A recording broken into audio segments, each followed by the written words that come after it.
I am not surprised at all, unfortunately, with the research that emerged today in the New York Times article about weight regain and just how prevalent it is in former contestants of NBC's show, The Biggest Loser.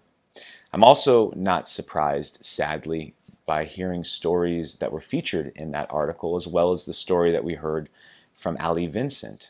I think we're really at a unique crossroads now in this conversation about drastic weight loss. Do we continue to peddle and push the same methods of drastic weight loss that just focus on the symptom of the problem? Or do we finally take this opportunity to say that there is much more happening that is causing people to overeat? There is much more of an emotional component to this struggle than we've ever given any sort of credit to. In my research with former contestants of the show, it was actually the first research study that NBC ever allowed contestants to participate in from a psychological aspect. And what we found in that is we found that people who were successful long-term, albeit there was only a handful of them in my study, but the people that were successful long-term at keeping the weight off, what they were doing is they were actually addressing the psychological aspects of their weight loss transformation. They were actually trying to get to the root reasons of why they were using food for comfort. They were actively involved in rewriting their story, actively involved in renegotiating their relationships post-weight loss. And many of them sought out additional support that was never offered to them by the television show.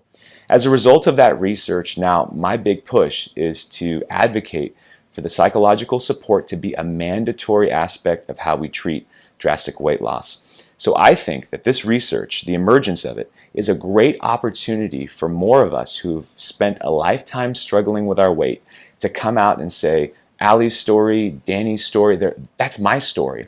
This is the true story of weight loss. And part of the reason why so many of us are struggling is because we live in a weight-shaming society that only wants the confetti and streamers to come down from the ceiling when we lose the weight, but no one wants to talk about the fact that the majority of people end up gaining all of the weight back and then some. Why not now take this opportunity to continue the conversation? Let's make the psychological aspect of drastic weight loss a priority in our weight loss transformations. Let's get to the real reason we've been using food for comfort.